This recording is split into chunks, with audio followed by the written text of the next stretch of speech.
Gracias, amados Moisés y Patricia, y a todo el equipo que desde nuestra base en Barcelona está llevando a cabo este tiempo. Pero muy buenos días, buenas tardes, buenas noches en las diferentes geografías. Veo aquí, estoy usurpando el set del apóstol Gustavo, así que veo aquí, tengo la misma escenografía y veo a la gente tan amada en el Señor, y la verdad es que es un gozo enorme poder compartir este tiempo con ustedes. No quiero cometer la injusticia de saludar a algunos sí, otros no, porque hay que aprovechar bien el tiempo y redimirlo, pero vaya, todo nuestro amor no es, y lo decimos y no nos vamos a cansar de decirlo, no es lo mismo que estar juntos, pero juntos físicamente, pero qué bueno es que somos uno en el Señor, y eso acorta las distancias, y eso anula las fronteras, eso anula las barreras. Muchos de ustedes tal vez por diferentes razones no habían podido estar en un global antes, sea porque quedaba muy lejos, sea porque era muy costoso, sea porque había diferentes cosas que considerar, pero hoy, gracias a la tecnología, podemos vivirlo juntos, desde sus casas, cómodos, relajados. No hay que volar 9 horas, viajar en auto 15 horas, no hay que cruzar el charco para los que son del otro lado, no hay que volar desde Estados Unidos como algunos de ustedes lo hacen, sino que prendemos la computadora, el celular, el iPad y ya estamos. Así que gracias a todos. Difícil tarea tengo de predicar después de mi papá y del apóstol Alberto Calviño.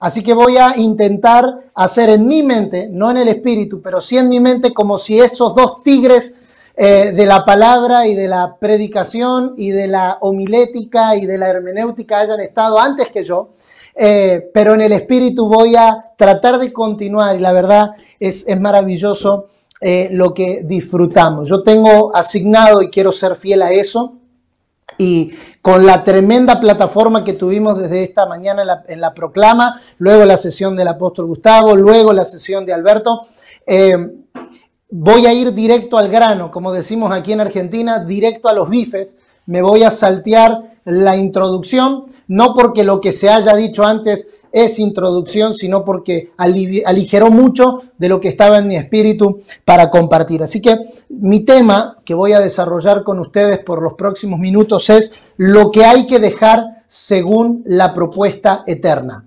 Aquellas cosas que fuimos llamados a dejar. El apóstol Gustavo, de una manera tan profunda, nos habló de las enfermedades, de aquellas cosas que afectan el funcionamiento del cuerpo. Yo lo voy a mirar desde otro ángulo y voy a hablar de los estorbos, aquellas cosas que estorban que la vida apostólica se manifieste en una generación. Pablo en la carta a los Romanos dice: muchas veces quise ir a vosotros, pero fui estorbado.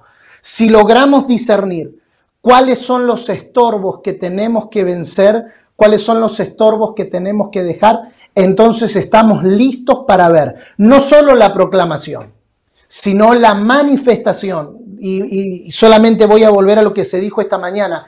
Es el maravilloso proceso. No es un versus, no es un pero, es la proclamación y es la manifestación de lo eterno lo que necesitamos en nuestros días.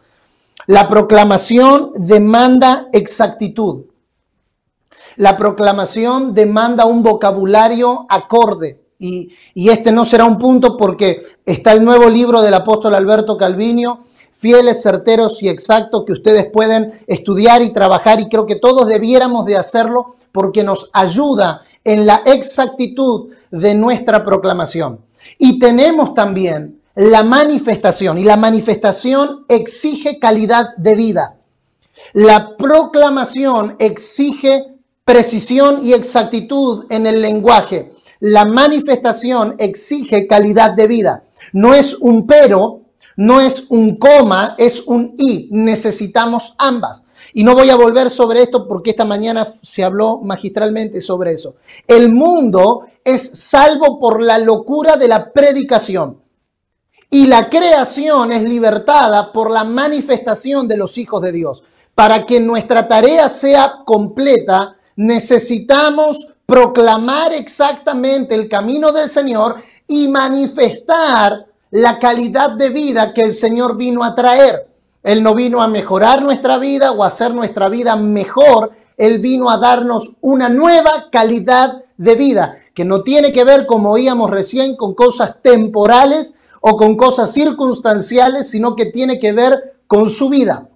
Ahora bien, para eso hay un proceso que debemos respetar, hay un proceso que debemos cuidar, y ese proceso incluye el dejar. Una palabra que en todas las escrituras se repite en los hombres de Dios que fueron fieles a su asignación. Desde Abraham, desde Noé, hasta nuestro Señor Jesucristo, todos tuvieron que dejar. Nuestro Señor, Filipenses 2, y no lo vamos a leer porque el ambiente en el que estamos determina el tipo de la conversación, dice que se despojó a sí mismo, se tuvo que dejar a sí mismo. Así que en el proceso a la manifestación, dejar no es una opción. En el proceso a la manifestación, dejar es el requerimiento para que aquello que hablamos y que proclamamos se pueda ver. No es necesario dejar para proclamar.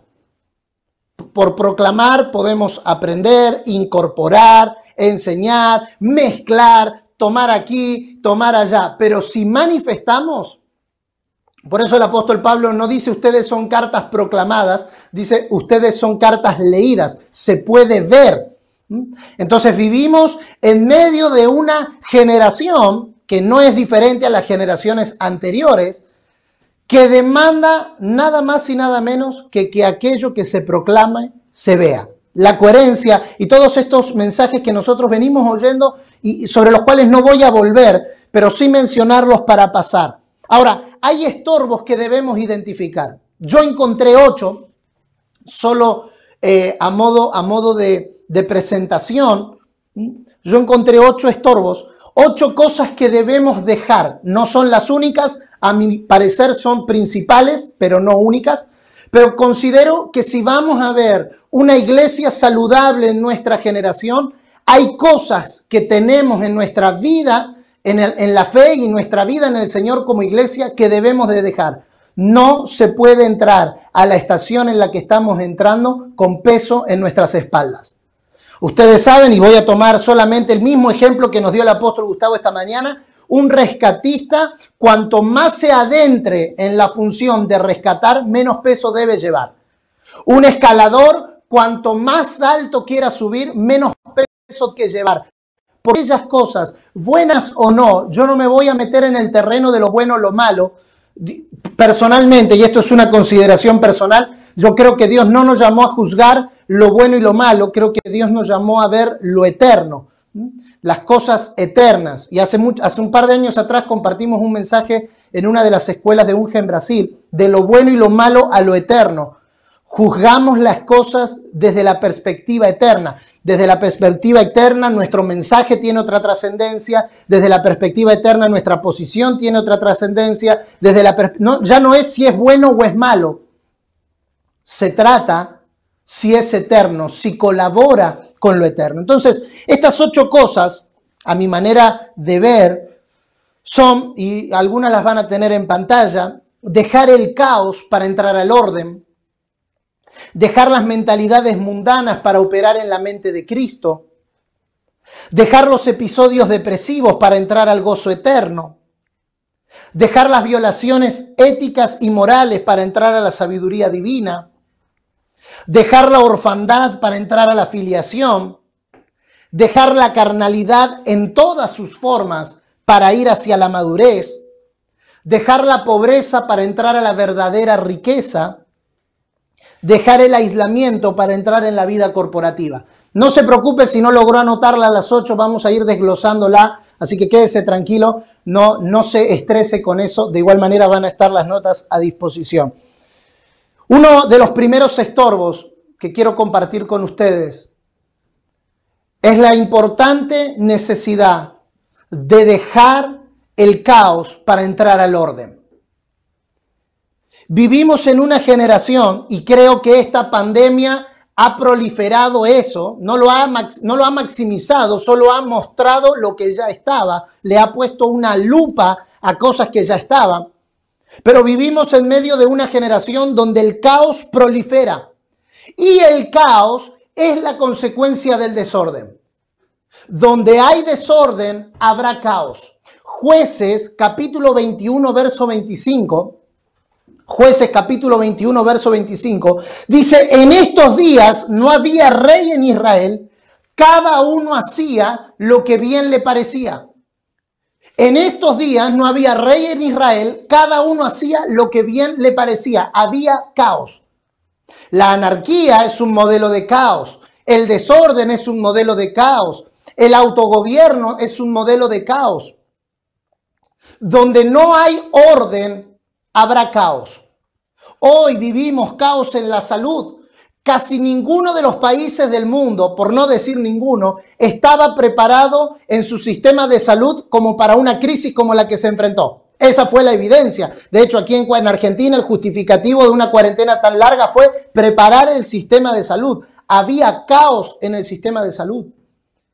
Vemos caos en la economía.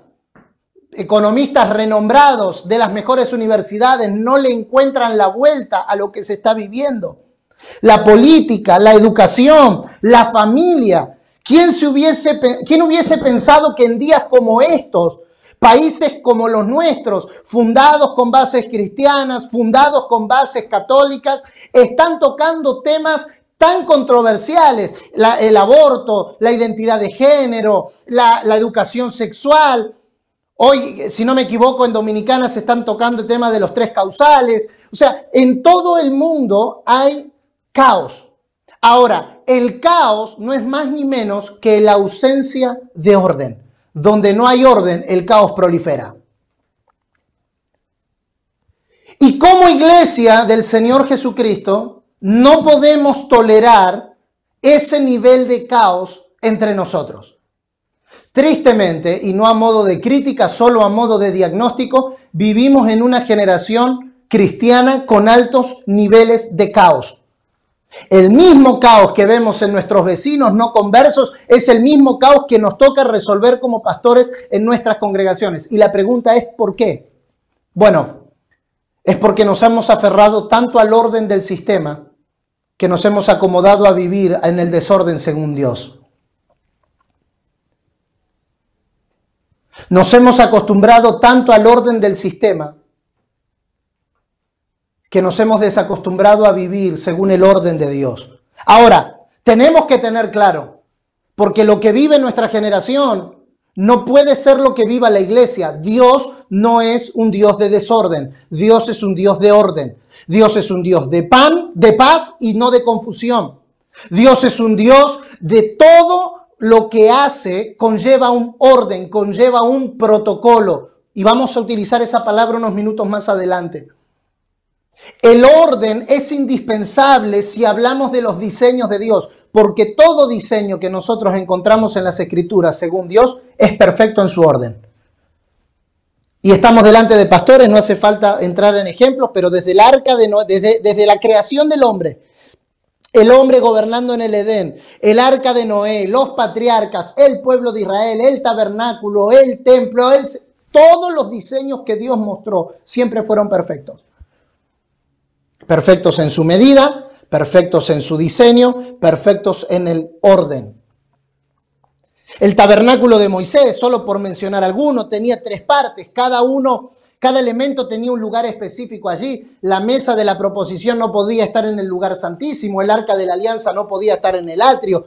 Cada elemento tenía un orden. No todos los levitas podían entrar a toda la dimensión del tabernáculo.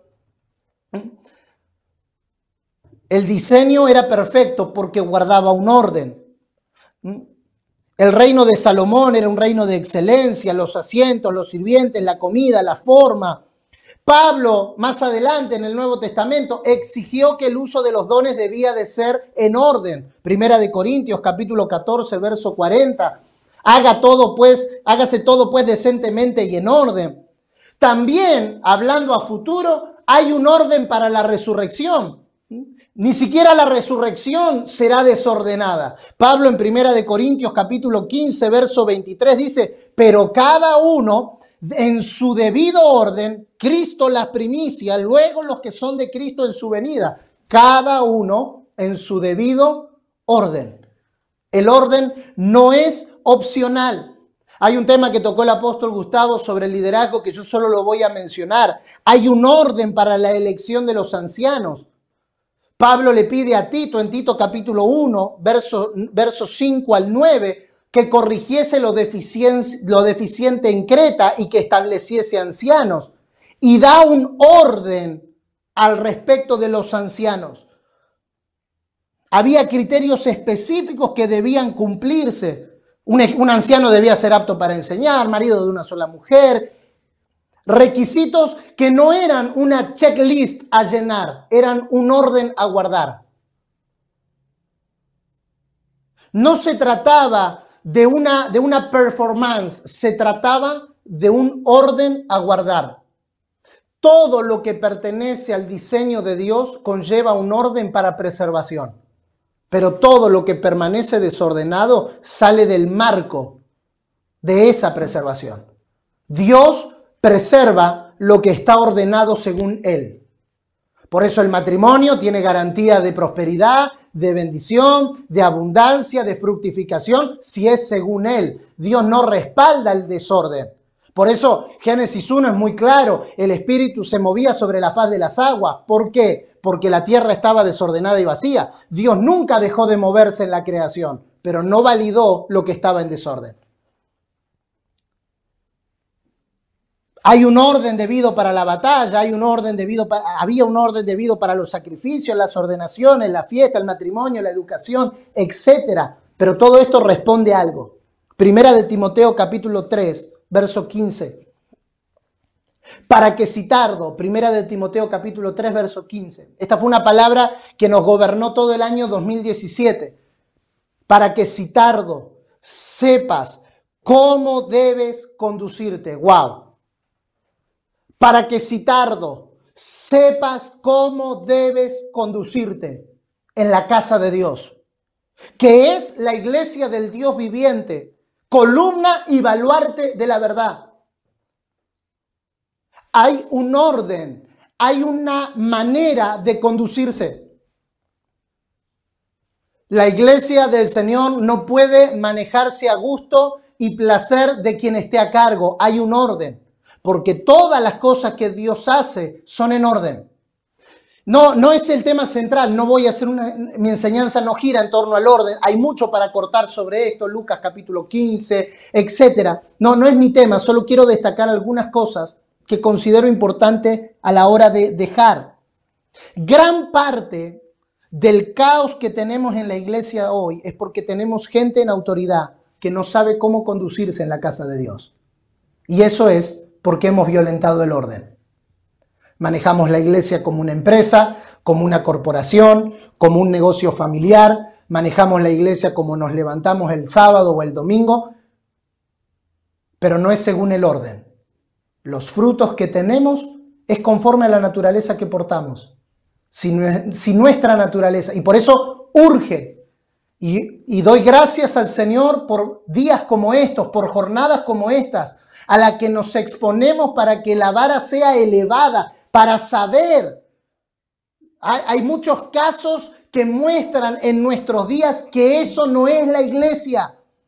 La iglesia no es la falla inmoral, la iglesia no es la malversación de fondos, la iglesia no es el divorcio, la iglesia no es eso. Pero si no modelamos lo correcto, si no modelamos el sabio conducirse en la casa de Dios, dejaremos que la proliferación del desorden nos muestre delante de nuestra generación como una iglesia desordenada. Y eso se tiene que terminar.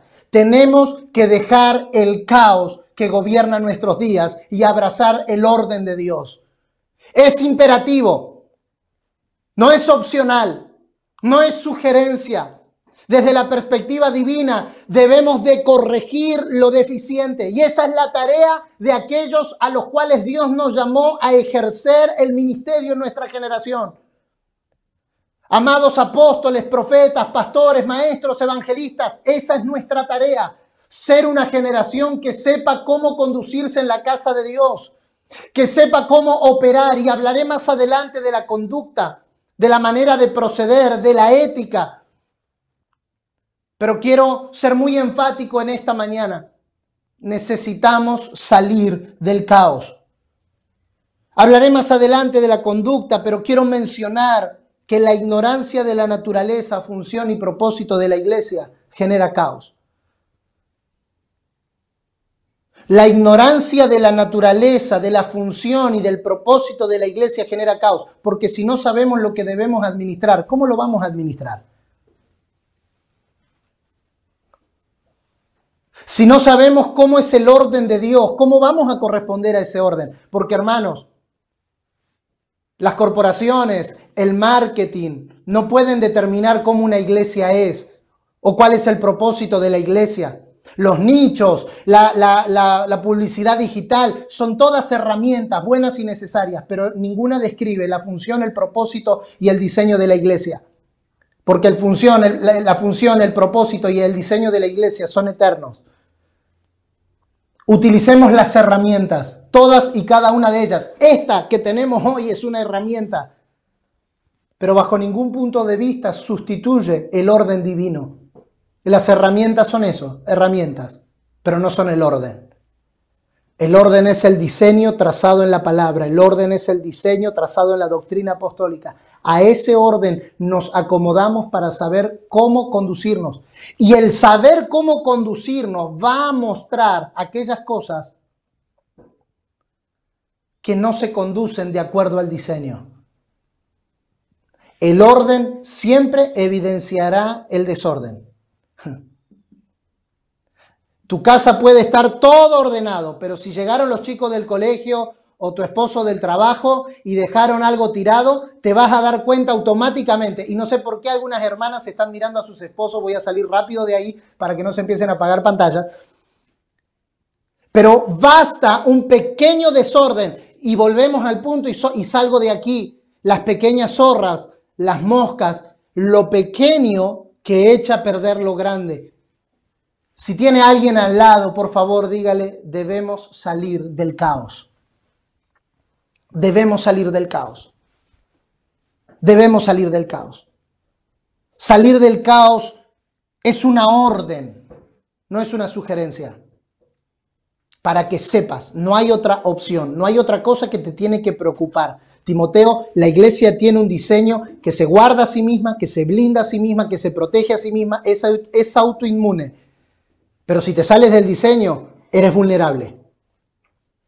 Si te sales de lo que está, de lo que... no, me sale la palabra en la mente, pero no me va a salir en la boca. Si te sales de lo que inmuniza a la iglesia, del sistema inmunológico de la iglesia, entonces eres vulnerable. Necesitamos recobrar el orden. Puedes levantar tus manos conmigo allí donde estás y decir, Señor, que estos días sean días para recobrar el orden. Para que se confronte en mí lo que se ha movido, para que se confronte en mí lo que se ha salido de la orden, se ha salido del diseño, a nivel matrimonial, a nivel familiar, a nivel congregacional, a nivel financiero, a nivel naciones, a nivel congregación. Quiero exponerme a que se me enseñe cómo conducirme en la casa de Dios.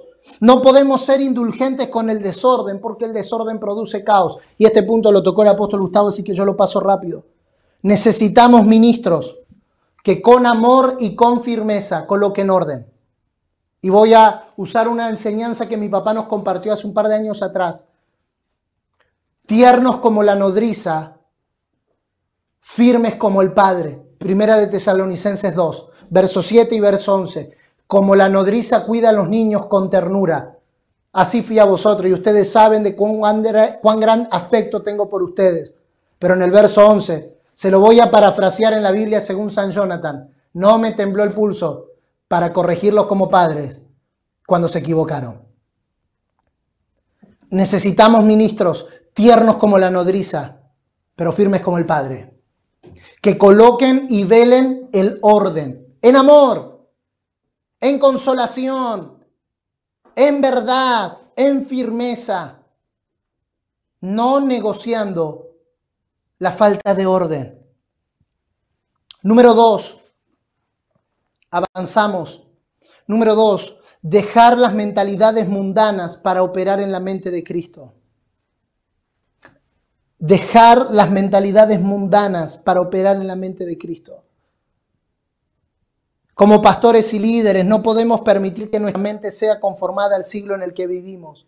Lo sabemos, pero a veces actuamos, reaccionamos y operamos conforme al siglo en el que vivimos. Y no estoy hablando y no estoy planteando aquí una desconexión de nuestra generación, ni de la cultura en la que vivimos, ni del siglo en el que vivimos. Sí, estoy planteando la desconexión de la mentalidad del mundo en el que vivimos.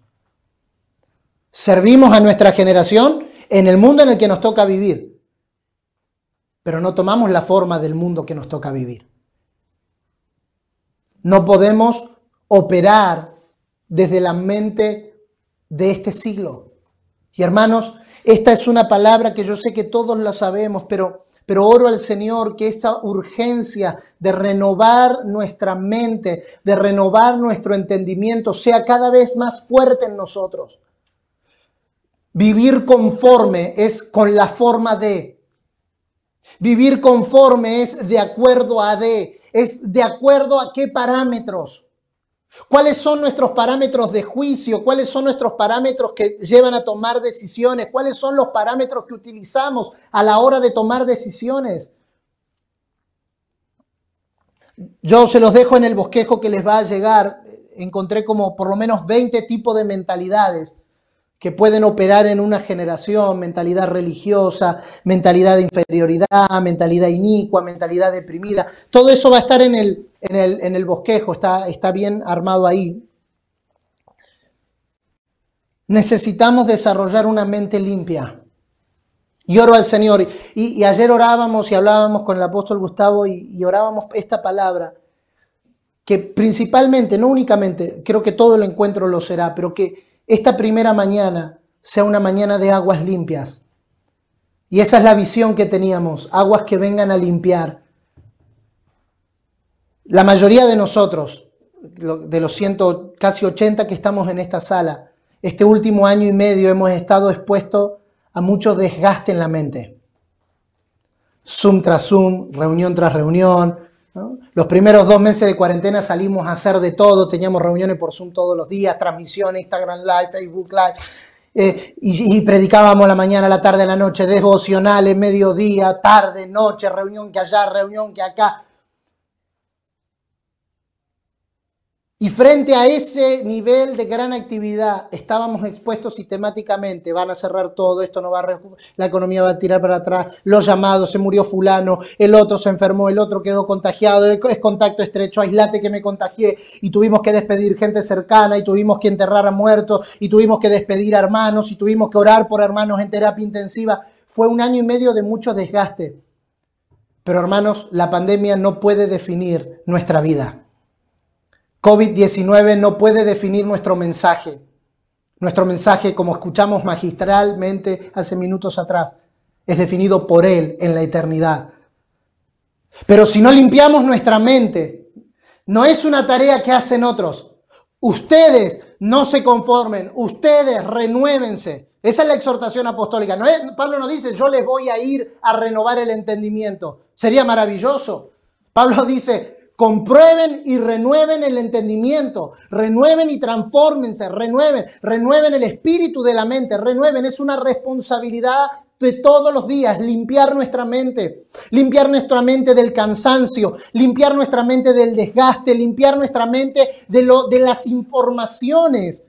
Por algo, Pablo le pide a Timoteo, ninguno tenga en poco tu juventud, sé ejemplo de los creyentes en palabra, conducta, amor, espíritu, fe, pureza. Entre tanto que voy, ocúpate.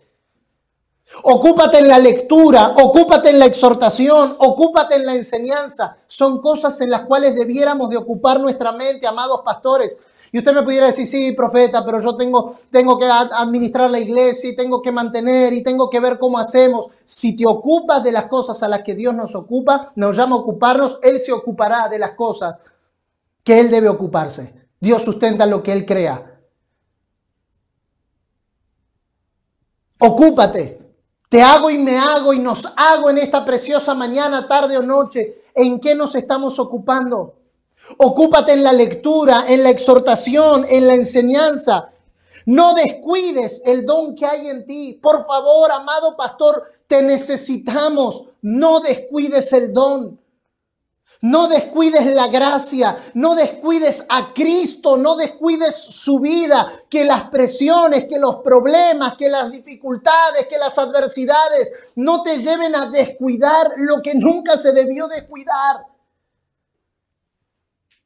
El mundo en el que vivimos, las noticias, las informaciones, los gobiernos, las ideologías, atentan permanentemente a que descuidemos. Pero tú ocúpate. Pero tú ocúpate. ¿Por qué? Porque si permaneces en estas cosas, tu aprovechamiento será manifiesto a todos. Para que haya manifestación, necesitamos ocuparnos de que nuestra mente esté concentrada en aquellas cosas a las cuales Dios nos llamó a dedicarnos. Y Dios te dará gente. Yo tengo esta palabra cargando en mi espíritu desde hace tiempo. Dios te dará gente que se ocupe de otros asuntos para que tú te ocupes a la exhortación, a la lectura y a la enseñanza. Dios te dará gente que resuelva problemas domésticos, problemas importantes, pero que te distraen.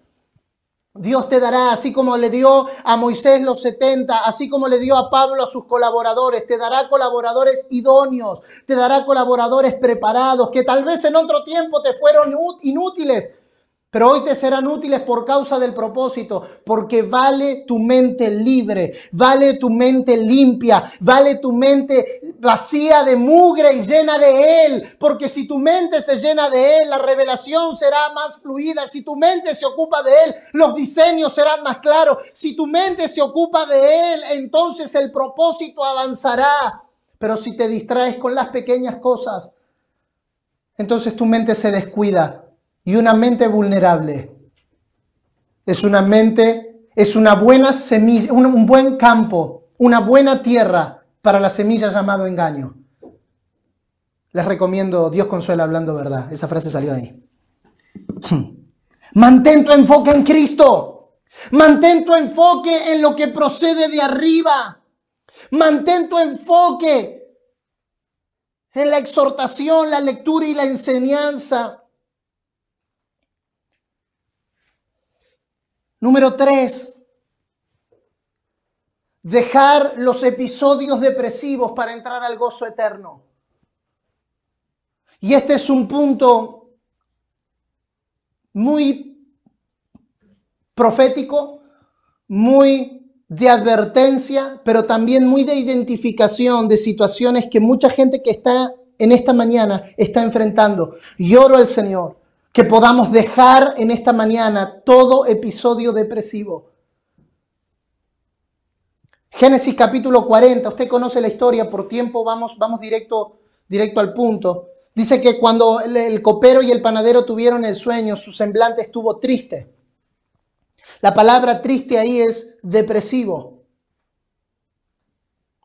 La depresión, según los estudiosos, será la nueva pandemia después de esta pandemia. Hay dos grandes trastornos que los científicos o los estudiosos, los médicos están anunciando que vendrán después de esta pandemia. Los trastornos depresivos y los trastornos de ansiedad. La depresión como el exceso de pasado, la ansiedad como el exceso de futuro. Por eso Dios nos llama a ser sobrios. Nos llama a ser sobrios para que una cosa no desbalancee la otra. Este sistema de episodios depresivos, y ayer hablaba con un psicólogo, el pastor Nicolás Bejarano, le hacía algunas preguntas respecto a la depresión. Entonces él me decía, no digas depresión, decir episodios depresivos, porque la depresión es un asunto crónico, pero los episodios depresivos no tratados pueden llevar a la depresión. Si identificamos correctamente esos episodios, los trataremos más rápido. Este sistema ataca principalmente a la gente de autoridad. Todo va mal, sentimientos de tristeza abrumadora, no te dedicas a ninguna cosa placentera, tienes un vacío, tu cuerpo experimenta dolores. Pero esto no es nuevo, ¿eh? Esto no es nuevo. Pablo, en 2 de Corintios capítulo 11, verso 28, dice, y además de otras cosas, lo que sobre mí se agolpa, y la palabra agolpar allí hace referencia a hacer presión para abajo, de presión. Lo que sobre mí se agolpa, cada día la preocupación por todas las iglesias. Solo quien está en un lugar de autoridad en la iglesia del Señor sabe lo que significa estar en autoridad. Solo quien está expuesto a la presión que ejerce y cuanto más autoridad, mayor es la presión. Pero no es una presión que pone el diablo, que pone en las tinieblas, que se va con una reprendida. Es una preocupación que muchas veces nosotros mismos nos colocamos.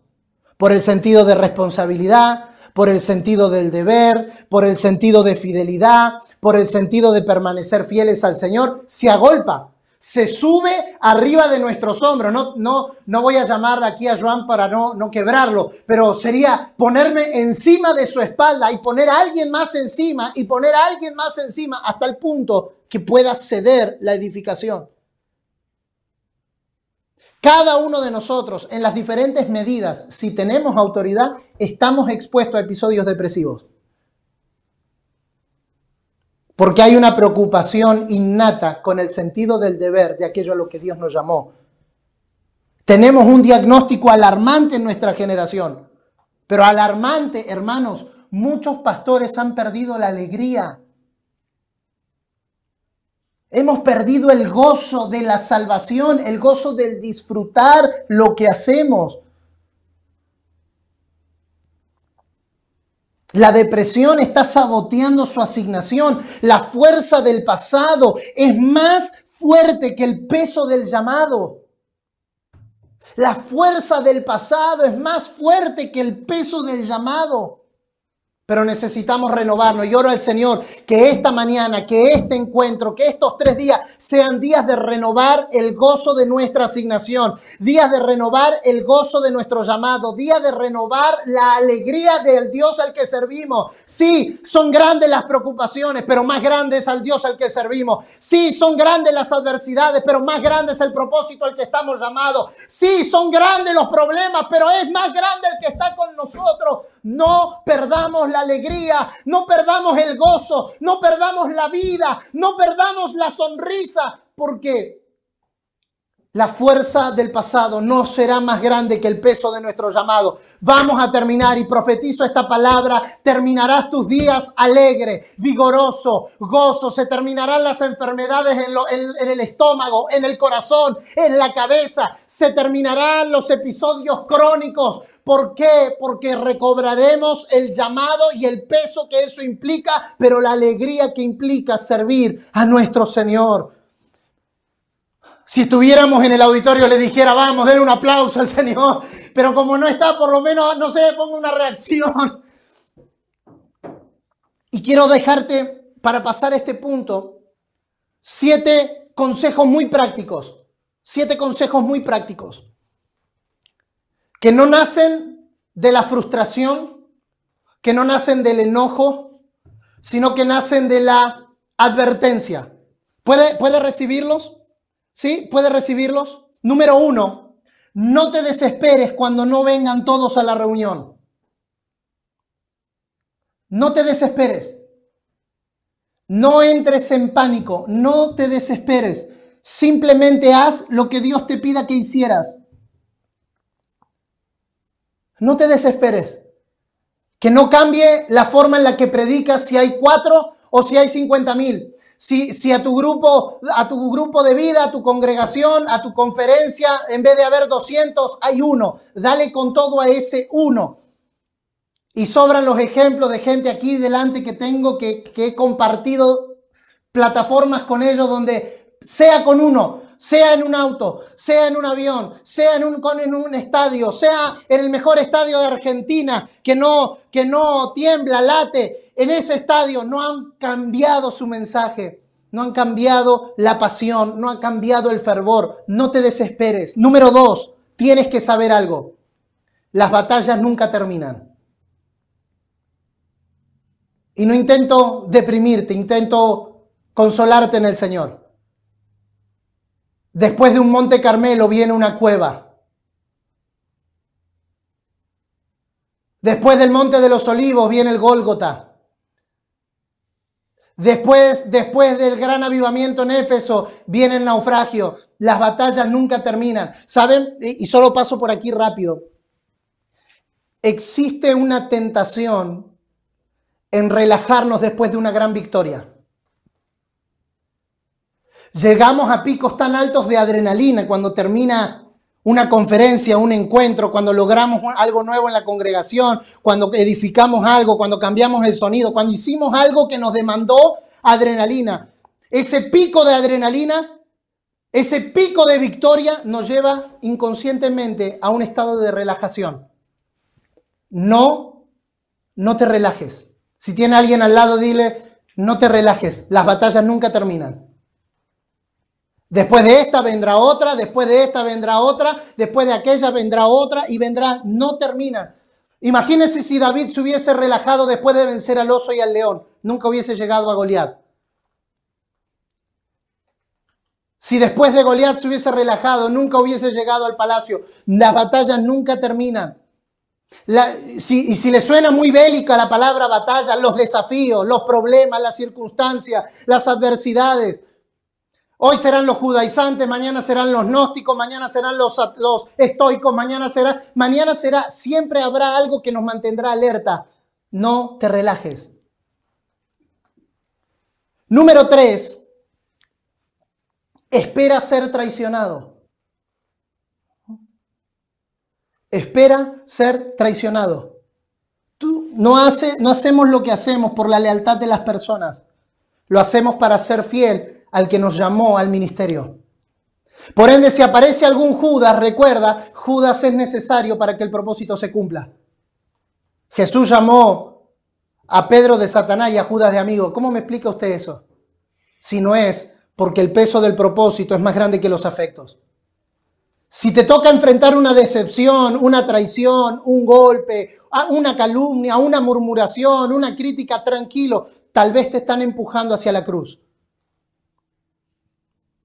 Nuestra justicia propia quiere salir rápido, quiere salir a matar, a cortar cabeza, que caiga fuego del cielo. Señor, te lo llevo, te lo mando. Dame paciencia porque si me da fuerza lo mato. Todas esas oraciones humanamente justas, pero desde la perspectiva del propósito, Judas colaboró más que Pedro.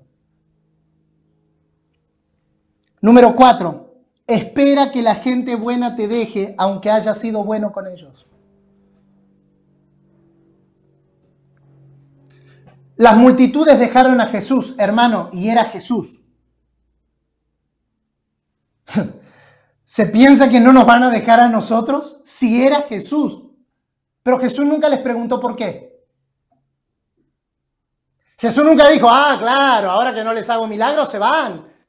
Oh, claro, ahora que comieron gratis, que comieron de arriba, que pagué la cuenta, se toman el palo. Jesús no preguntó porque el enfoque era más importante que la situación personal.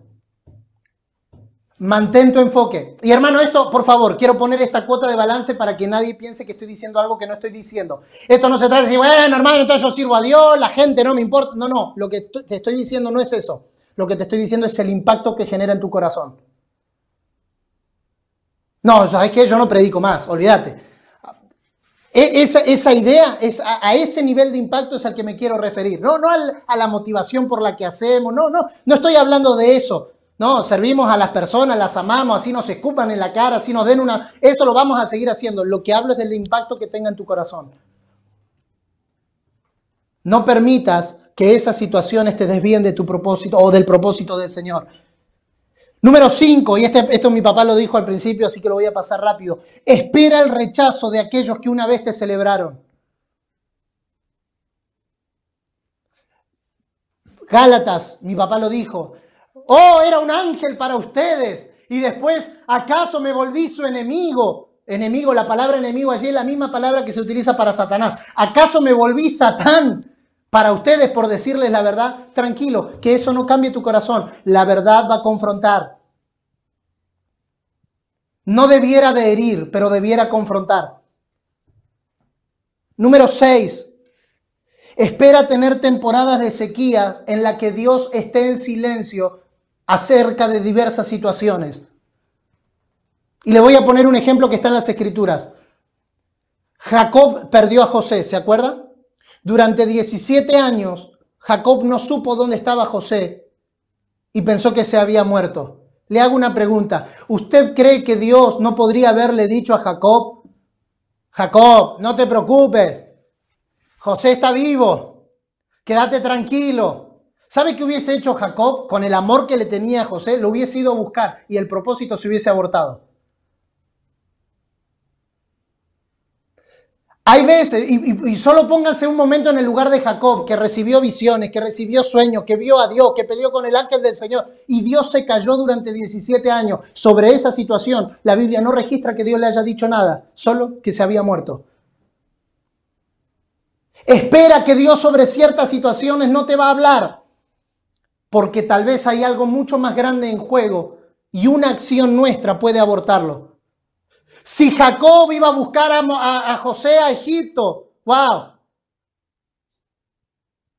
lo hubiese traído de los pelos.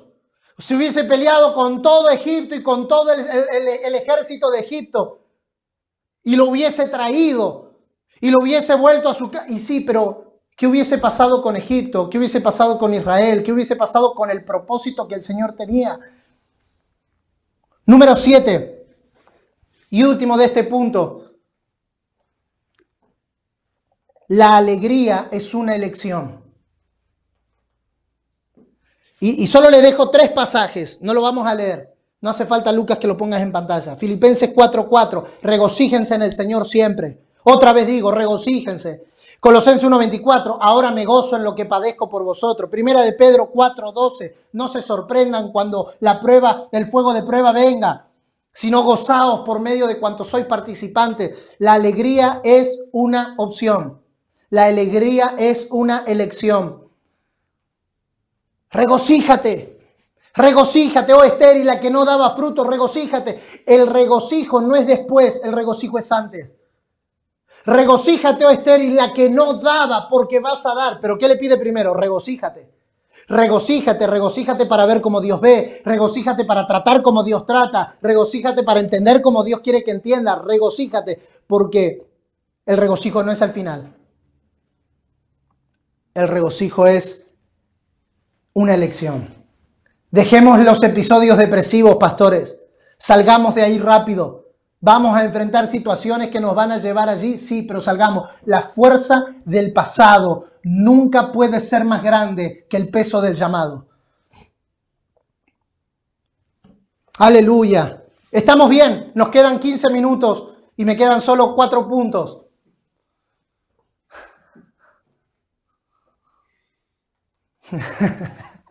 Me encanta porque veo algunos rostros que ya saben lo que eso significa. Pero, número 4.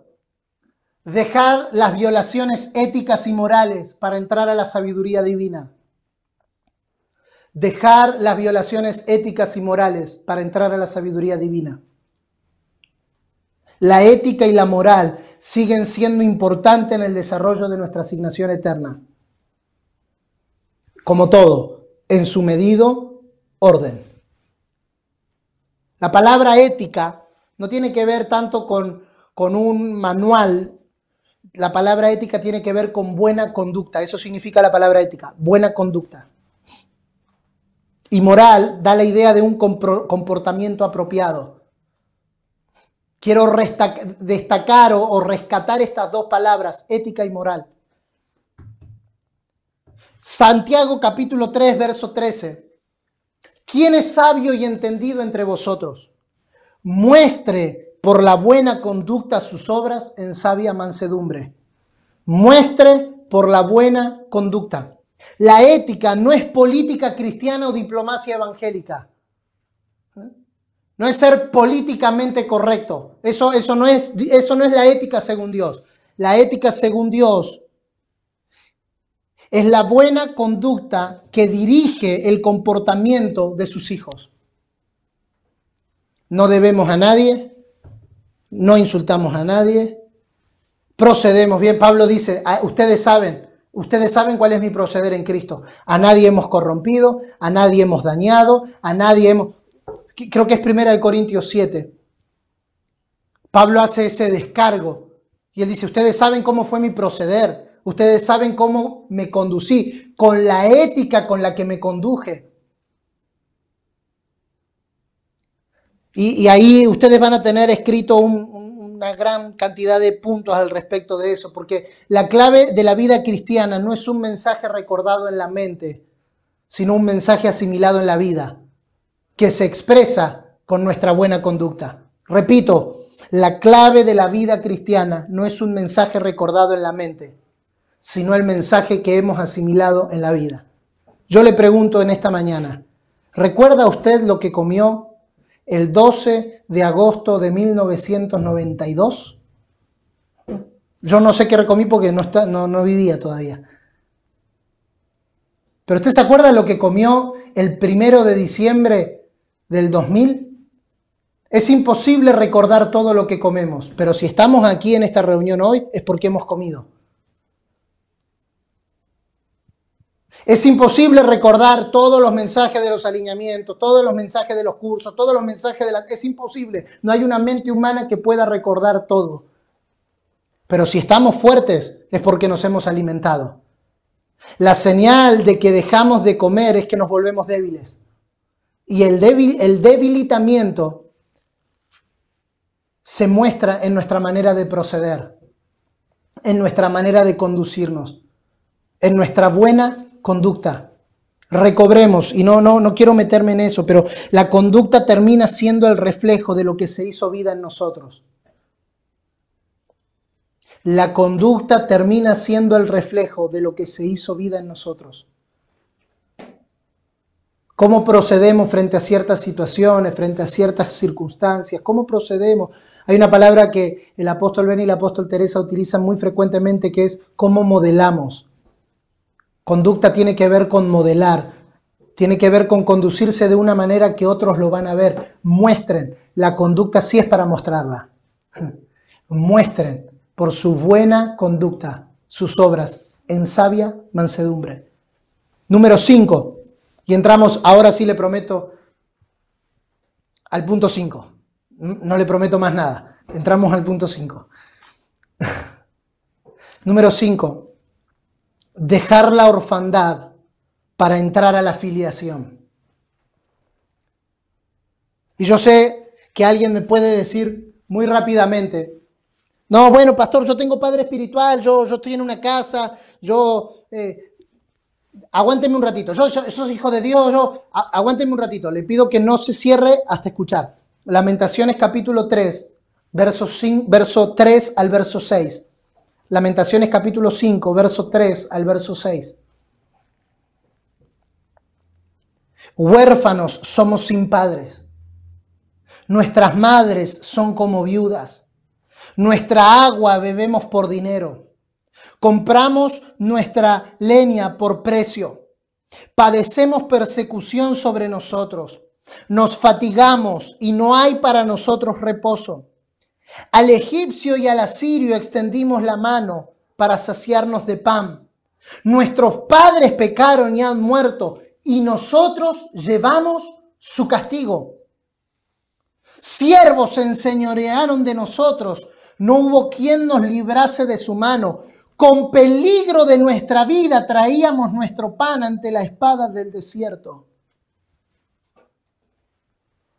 Qué descripción que cambiando algunas realidades es semejante a la que vivimos en nuestros días. Y tristemente, en ámbitos ministeriales, pastorales y de autoridad eclesiástica.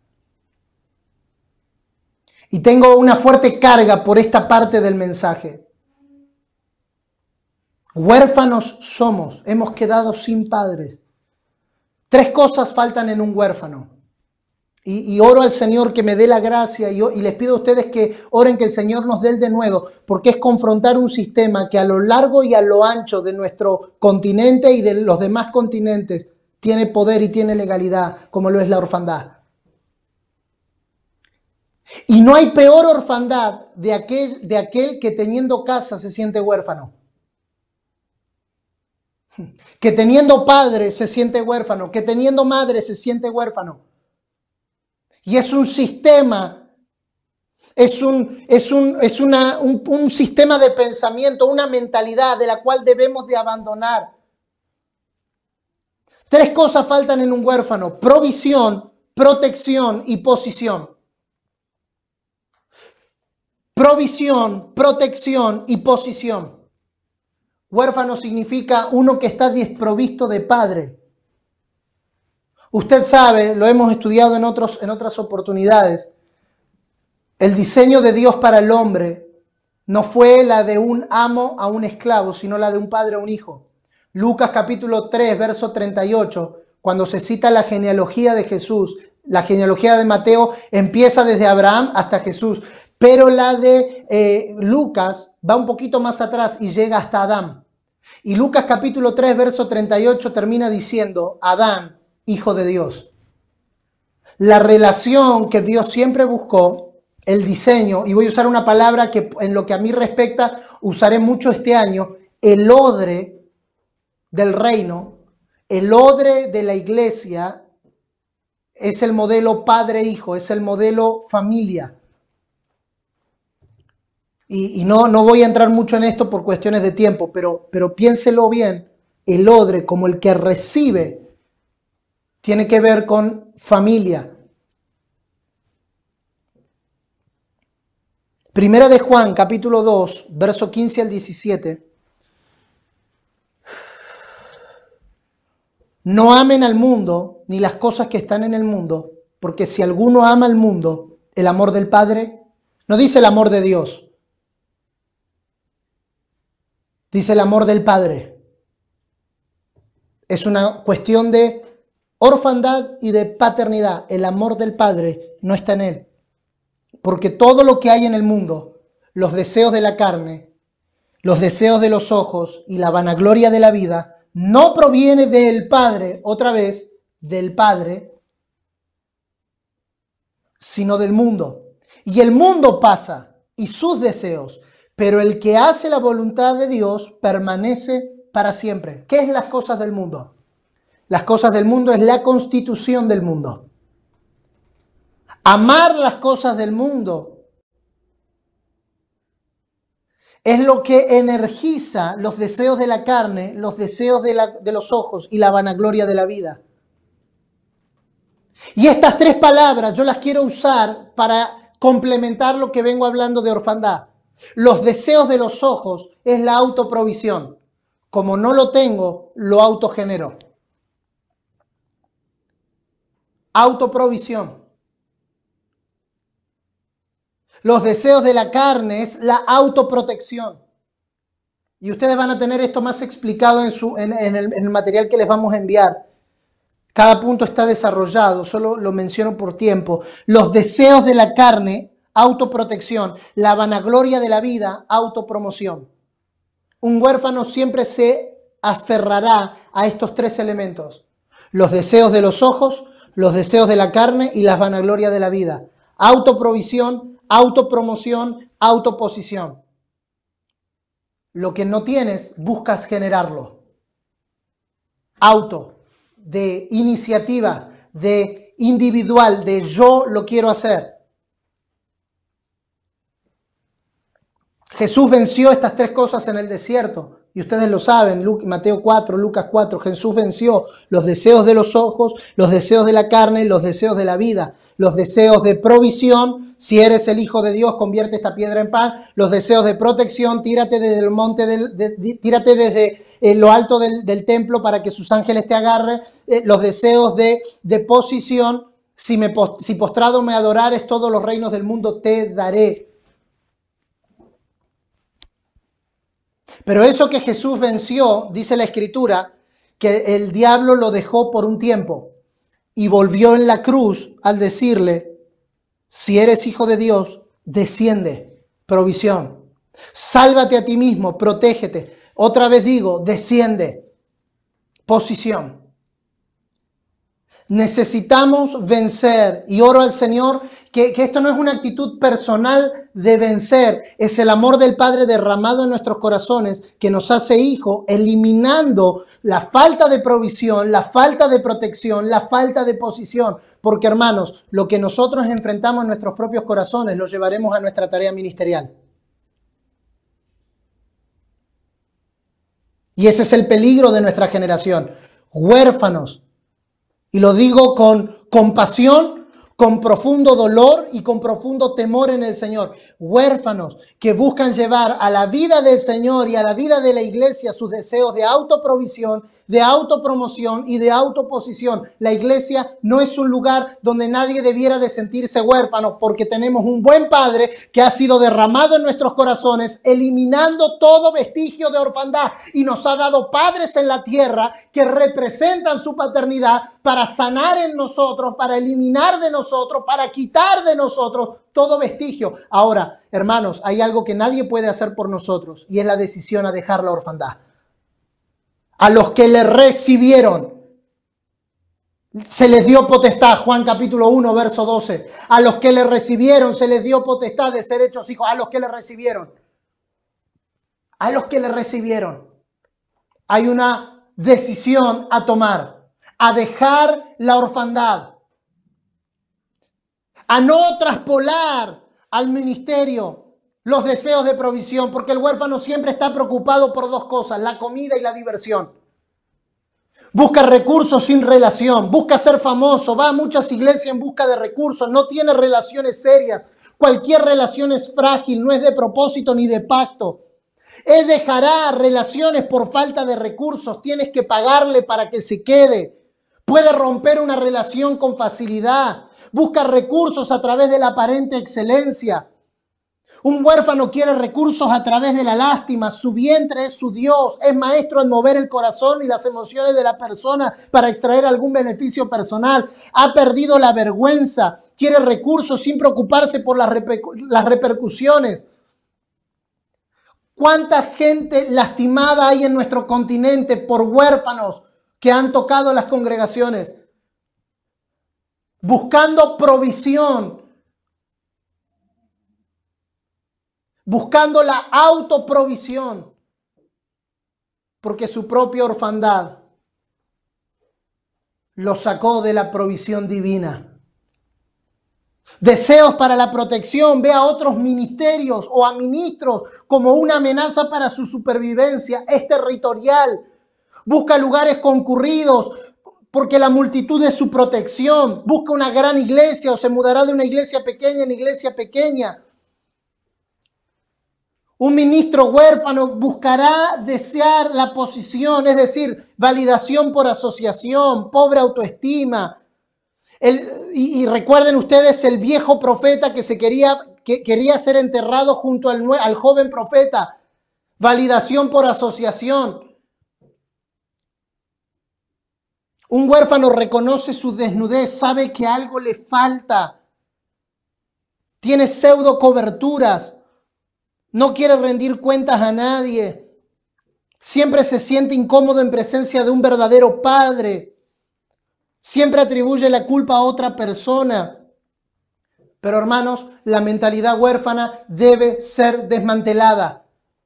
Somos una gran familia. UNGE es una gran familia donde hay padres apostólicos que representan al Señor en sus mayores capacidades y en sus mejores expresiones. No debiera de haber huérfanos entre nosotros, y todo aquel que se aproxime a un ambiente de paternidad entra a un ambiente de familia, a un ambiente donde no hay lugar para la autoprovisión. El Padre nos provee. Donde no hay lugar para la autoposición, Él nos posiciona. Y si estamos posicionados en Él, lo tenemos todo. No necesitamos andar defendiéndonos porque Él es nuestra protección. Somos hijos, tenemos padre, tenemos casa, tenemos familia, tenemos herencia. No somos extranjeros, no somos advenedizos. Somos miembros de la familia de Dios. Somos real sacerdocio, nación santa, linaje escogido. No hay huérfanos entre nosotros o no debiera haberlo, más allá del que decida permanecer en un ambiente de orfandad.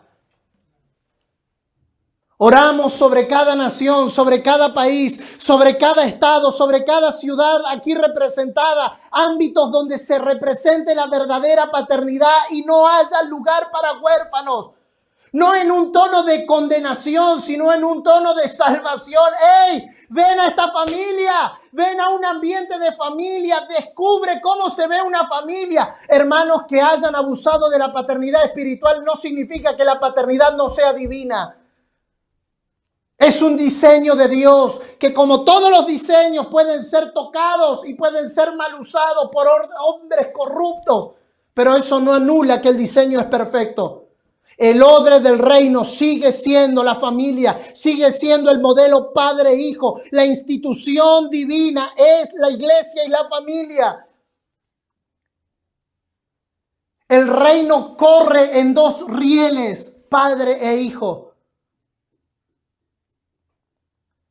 La mentalidad huérfana debe ser desmantelada porque un hijo es sobrio, un hijo es vencedor, es sensible a la voz del Espíritu, entiende su herencia, conoce la disciplina, sabe cómo conducirse porque es hijo, no busca lo suyo propio. Pablo dice de Timoteo, a nadie tengo más que a este porque este no busca lo suyo propio, este busca el interés de todos. Que se desmantele en el nombre de nuestro amado Señor Jesucristo todo vestigio de orfandad en nuestras casas paternas, en nuestra familia extendida, que no haya gente buscando lo suyo propio, sino que todos busquemos lo de Él. Y por buscarlo de Él nos encontramos, y por buscarlo de Él nos abrazamos, y por buscarlo de Él nos reunimos con esta maravillosa palabra que el anteaño pasado se convirtió, reunidos en el mismo interés, que su Hijo sea visto. Y en el Hijo nos encontramos todos los hijos. En el Hijo nos encontramos todos los hijos. En el Hijo nos encontramos todos los hijos. Número 6. Y voy más rápido y acá ya vamos a terminar. Número 6. Abandonar la carnalidad para ir hacia la madurez. La carnalidad es simplemente la evidencia de inmadurez. Pablo dice, quise tratarlos como espirituales, pero tuve que tratarlos como a carnales, porque eran niños. Él no dice que carnal es malo, dice que es un sinónimo o un síntoma de la inmadurez. Necesitamos dejar lo que es de niño. Puede codear así al que está a su lado con libertad. Si tiene alguien al lado y decir, necesitamos dejar lo que es de niño. El niño es adicto a la leche, lucha y contienda, responde a los ataques, los adultos eligen las batallas. No tiene restricción, no se concentra, juega al escondite, no examina, es rebelde, incoherente. Bueno, hay un montón de cosas que usted va a tener ahí en el bosquejo. No las voy a leer. Un niño es un niño, no es malo. Quiero ser enfático en esto. Un niño no es malo, es niño. Amelie, nuestra bebé, hace travesuras de niño. Ayer agarró los maquillajes de la mamá y los agarró. Y nos dimos cuenta que los agarró en el sillón del living. Y Miru dijo algo que me llamó poderosamente la atención. Miru dijo, yo lo dejé al alcance. Ella va a agarrar lo que esté a su alcance porque es niña. La niñez no es maldad. Yo no le voy a pegar a mi hija porque hizo una travesura. No hablo de la indisciplina ni de todas esas cosas. Estoy hablando de la travesura, de las cosas propias de un niño. Tengo que entender que es niña. Ahora, si a los 20 años agarra los maquillajes de la madre y mancha todo el living, tendremos otro tipo de conversación porque se supone que ya tuvo que dejar esa parte de niño. Yo digo esto ahora porque hasta ahora nunca me agarró mi computadora, mi reloj, mi celular. Volvemos a tener esta conversación cuando lo haga, pero hay comportamientos que son propios de niños. No es maldad, es inmadurez. Pero la inmadurez hay que dejarla. Hebreos capítulo 6. Dejando ya los rudimentos de la doctrina de Cristo, vamos hacia la perfección. La palabra perfección en Hebreos 6 es la palabra maduro, completo, pleno. A la inmadurez hay que tratarla como se debe tratar la inmadurez, invitando a dejar. ¿Qué cosas son de niños? Esas son las cosas que debemos dejar, porque eso se evidencia en nuestra carnalidad. El hombre carnal no es ni bueno ni malo, es carnal. Pablo separa 3 tipos de hombres en 1 Corintios 2. El natural, el carnal y el espiritual. El natural, dice Pablo, ese no percibe las cosas que son del espíritu, así que ni se preocupen, él no las percibe. El espiritual está permanentemente ligado. Cuidado con el carnal, porque el carnal es el más peligroso, porque es como el que se apaga y se prende. Depende cómo lo agarres en el día, es cómo te va a tratar. Y no voy a hablar de la inmadurez porque ya se ha hablado bastante sobre esto. Número 7. Gracias a Dios, no se ha desconectado ninguno. Aguánteme 2 minutos más. Se lo pido en el nombre de nuestro amado Señor. Dejar la pobreza para entrar a la verdadera riqueza. Y esto está bien explicado en el material, así que solo le quiero mencionar esto. La escasez es una circunstancia, la pobreza es un estado de la mente. Pablo dice, aprendí a vivir cualquiera sea mi situación. Sé vivir en abundancia, sé vivir en escasez. Escasez es una materia que todos nosotros debemos de aprobar. Hay que saber vivir en abundancia y saber vivir en escasez. La pobreza es una mentalidad. Proverbios 10:15 dice, la fortuna del rico es su fortaleza, la ruina de los pobres es su pobreza. Proverbios capítulo 13, verso 23, en el barbecho de los pobres hay mucho pan, mas se pierde por falta de buen juicio. Entonces, ¿cómo quedamos, Salomón? ¿Somos pobres o no somos pobres? Porque tengo mucho pan. En el barbecho del pobre hay abundancia de pan, pero se pierde por falta de buen juicio. ¿Qué es lo que hace a una persona pobre? No lo hace sus recursos. Lo hace su manera de ver los recursos. Y no, lamento no llegar con el tiempo a explicar esto, pero ustedes lo tienen en su manual. Eclesiastés capítulo 11, verso 1. Dice, echa tu pan sobre las aguas, porque después de muchos días lo hallarás. La mejor manera de confrontar la pobreza es echando nuestro pan sobre las aguas. Este ejemplo es bíblico y todos me van a entender. Pablo dice, Dios da pan al que come y semilla al que siembra. Yo tengo que saber dónde pongo lo que Dios me da. Echa tu pan sobre el agua representa la palabra. Echa tu pan sobre la demanda actual de la palabra de Dios. Echa tu pan. Confronta tu pobreza y mi pobreza en nuestras mentes, porque no se trata de cuánto tenemos. Podemos tener 10 millones en la cuenta y sin embargo seguir actuando como pobre, seguir reaccionando como pobre, seguir viviendo como pobre, porque si no cambió aquí la manera en la que vemos los recursos, ¿cómo deberíamos de ver los recursos? Digo esto rápidamente. ¿Cómo debiéramos de ver los recursos? ¿Como semilla o como pan? Lo que es pan es para comer, lo que es semilla es para dar. Señor, de lo que me has dado, ¿qué contribuye a mi pobreza mental? Hay quienes retienen más de lo que es debido, dice Proverbios, y vienen a pobreza. Hay quienes retienen más de lo debido y vienen a pobreza. ¿Cómo puede ser que alguien que tiene venga a pobreza? Porque si no sabes identificar qué es pan y qué es semilla, te podrás comer la semilla. Hermanos, no quiero ser irresponsable en decir cosas que no voy a poder explicar, pero déjeme dejarle esta última reflexión. La mentalidad de pobreza se confronta dando. Mire el ejemplo de los de Macedonia. De su extrema pobreza abundaron en generosidad.